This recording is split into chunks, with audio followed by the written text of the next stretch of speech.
দিকদের ডাকার কারণ কি? কারণ আমি বা আমার সঙ্গীরা আমাদের এই বিগত 2-3 বছরের লজ্জাজনক অধ্যায়টাকে আমাদের জীবন থেকে মুছে ফেলতে চাই।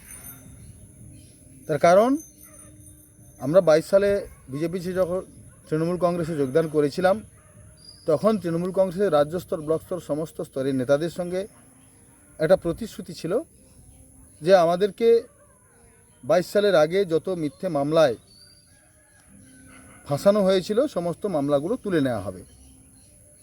কিন্তু অত্যন্ত দুঃখের সঙ্গে জানাচ্ছি যে আজ 3 বছর হয়ে যাওয়া সত্ত্বেও একটা মামলাও আমাদের বিরুদ্ধে যা করা ছিল সেগুলো তোলা হয়নি।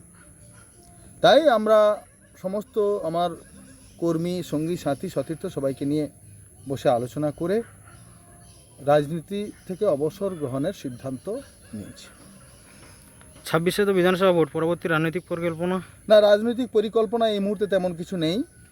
আমাদের এখন মুখ্য উদ্দেশ্য যাদেরকে দিয়ে তৃণমূল কংগ্রেস 2022 সালের আগে আমাদের বিরুদ্ধে মিথ্যে মামলাগুলো করিয়েছিল তাদের সঙ্গে সম্প্রীতি, সৌহার্দ্য, সৌজন্যবোধে কথাবার্তা বলে ভ্রাতৃত্বের বন্ধনে আবদ্ধ করে তাদেরকে দিয়ে সেই মিথ্যে মামলাগুলো তোলার জন্য একটা আবেদন আমরা করব তাদের কাছে ইন্ডিভিজুয়াল।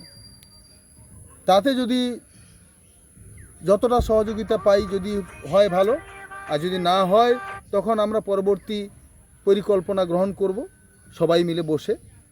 আপাতপক্ষে আমরা এই সিদ্ধান্তই নিয়েছি এবং এটা আমাদের সার্বিক, অর্থাৎ আমি শুধু নয়, আমার সঙ্গী সাথী সবার একই সিদ্ধান্ত। আপনার নাম? আমার নাম জয়দেব দাস।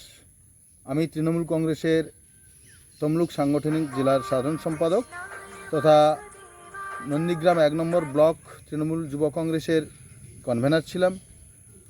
তো আমি এই মুহূর্ত থেকে আমি আমার সমস্ত পদ থেকেও সরে দাঁড়াচ্ছি এবং শুধু পদ নয়, এই মুহূর্তে দলের সঙ্গে আমি আমার সমস্ত রকম সম্পর্ক ছিন্ন করছি এবং আমি সমস্ত তৃণমূল কংগ্রেসের নেতৃত্বদের কাছে আবেদন করব আমার সঙ্গে আর যোগাযোগ করে লাভ নেই, আর আপনারা কেউ আমার সঙ্গে যোগাযোগ করবেন না। ধন্যবাদ।